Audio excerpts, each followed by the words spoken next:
श्री गणेशाय नमः। श्री जगदम्बा दुर्गा दैवे नमः। अंतस यात्रा की इस कड़ी में आज हम श्रीमद् भगवत गीता का कर्म योग का सिद्धांत लेकर आ रहे हैं। श्रीमद् भगवत गीता का तीसरा और चौथा अध्याय पूरा का पूरा कर्म योग, ज्ञान योग एवं ज्ञान कर्म संन्यास योग पर आधारित है। आज के इस युग में हमें कर्म योग को जानने की बहुत ज़्यादा ज़रूरत है, खास तौर से हमारी युवा पीढ़ी को, जो सिर्फ भौतिकता के चक्कर में पड़ करके आध्यात्मिकता गंवा रही है। ये गीता का कर्म योग उन्हीं युवाओं को समर्पित है जिनके हाथ में गीता तो नहीं, हाँ मोबाइल अवश्य होता है। और अगर एक भी युवा ने इसे देखा और पढ़ा तो मेरा श्रम सार्थक हो जाएगा।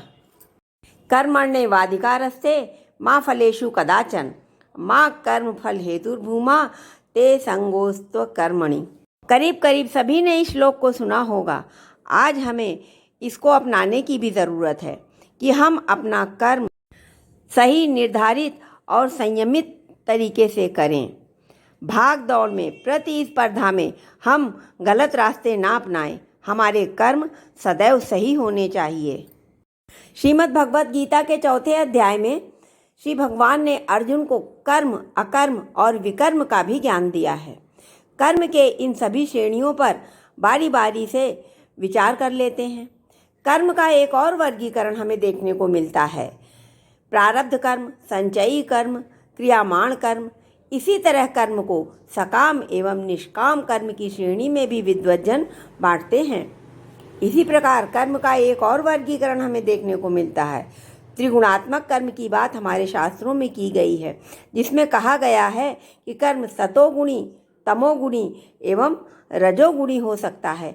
हमने अपने पिछले वीडियो में कर्म के 6 प्रकार बताए हैं।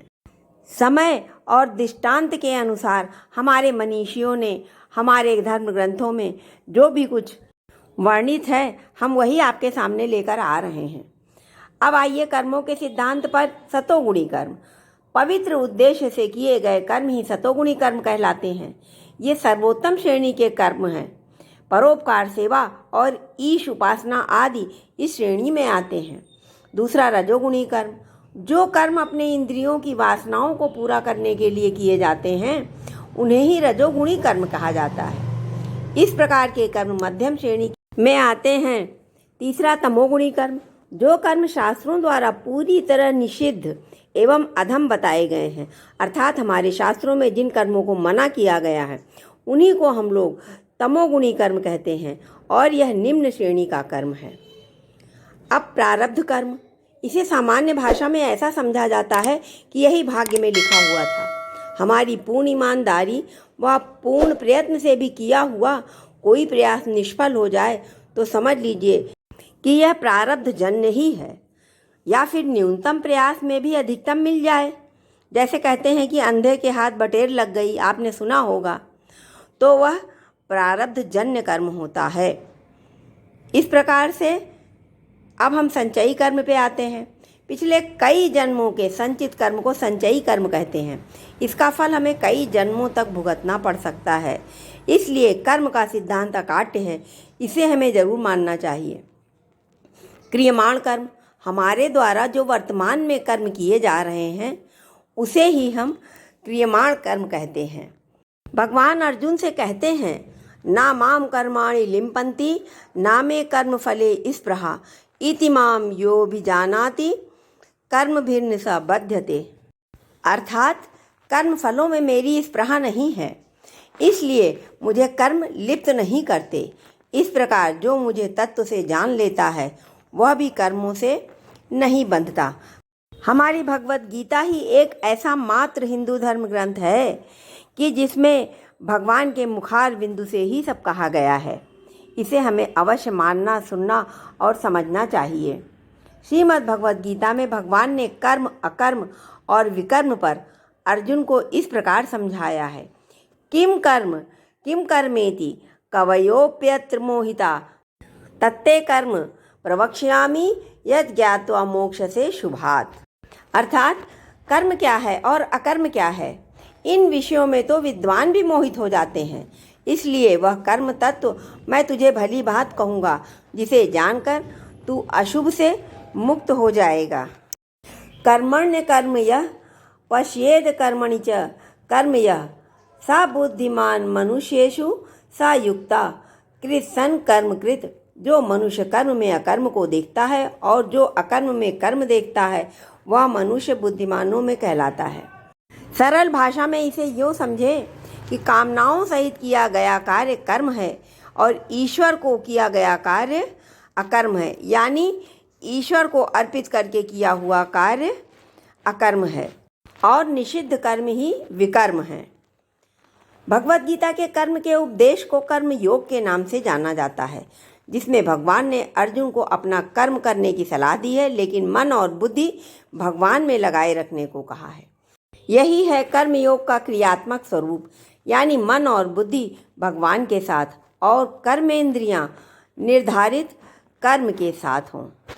जैसे गृहस्थी के प्रत्येक कर्म करती हुई भी गोपियां श्याम सुंदर से निरंतर प्रेम कर रही हैं, इसी तरह विदेह जनक राज्य का कार्य कर रहे हैं। अर्जुन भी अपना युद्ध कर रहा है।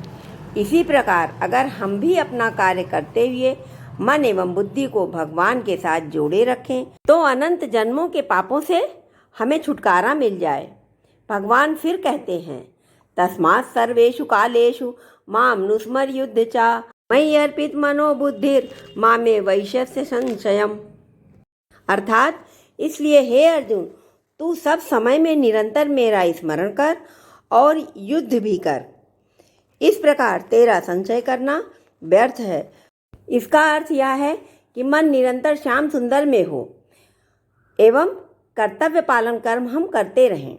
इस कर्म योग को क्रियात्मक रूप में कैसे किया जाए, यह एक गंभीर प्रश्न है, क्योंकि इंद्रियां बिना मन के सहयोग के कर्म ही नहीं करती, किंतु निरंतर अभ्यास एवं हरि गुरु की कृपा से ही ऐसा संभव हो सकता है। एक कहावत भी कही गई है, करत करत अभ्यास के जड़ मति होत सुजान। अर्थात हम निरंतर और अनवरत अभ्यास से ही इस प्रकार के कर्मयोगी बन सकते हैं। हमें निश्चय ही ऐसा प्रयास करना चाहिए, अभ्यास करना चाहिए। गीता में भगवान श्री कृष्ण ने एक अन्य प्रकार से भी कर्म की बात अर्जुन को समझाई है। युक्ता कर्म फलम त्यक्त्वा शांतिमाप्नोति नैष्ठिकीम् अयुक्ता कामकारेण फले सक्तो निबध्यते। श्रीमद् भगवत गीता का कर्मयोगी कर्मों के फल का त्याग करके भगवत प्राप्ति रूपी शांति को प्राप्त होता है और सकाम पुरुष कामना की प्रेरणा से फल में आसक्त होकर बंधता रहता है। अंत में फिर वही सिद्धांत आ जाता है, कर्मण्येवाधिकारस्ते माँ फलेषु कदाचन माँ कर्म फल हेतुर्भूमा ते संगोस्त्व कर्मणि। अर्थात कर्म करने के लिए ही अधिकार है हमारा, फलों की इच्छा में या फलों पर हमारा अधिकार नहीं है। इसलिए हे मनुष्य, तू फल की दृष्टि से कर्म मत कर और ना ही ऐसा सोच कि फल की आशा के बिना कर्म क्यों करूं। और मानस में तुलसी बाबा की लाइनें भी यही कहती हैं, कर्म प्रधान विश्व करी राखा जो जस करहीं सो तस फल चाखा। गीता और मानस का समायोजन ही हमें जीवन जीने की कला सिखाता है। हमें अपने बच्चों को मानस और गीता का पूर्ण रूपेण अध्ययन करवाना चाहिए, जिससे वो अपना मानव जीवन सार्थक कर सकें। अभी भी देर नहीं हुई है। सच्चिदानंद रूपाय विश्वोत्पत्त्यादि हेतवे तापत्रय विनाशाय श्री कृष्णाय वयं नुमः। श्रीमद् भागवत पुराण के इस प्रथम श्लोक में अखंड ब्रह्मांडों के रचयिता परब्रह्म परमात्मा भगवान श्री कृष्ण जी की महिमा का वर्णन करते हुए कहा गया है कि वह सच्चिदानंद स्वरूप हैं और वे ही इस समस्त विश्व की उत्पत्ति के हेतु हैं। ओम नमो भगवते वासुदेवाय। श्री कृष्णाय नमो नमः। हमारे और वीडियोस के लिंक भी इस वीडियो के डिस्क्रिप्शन बॉक्स में मिल जाएंगे।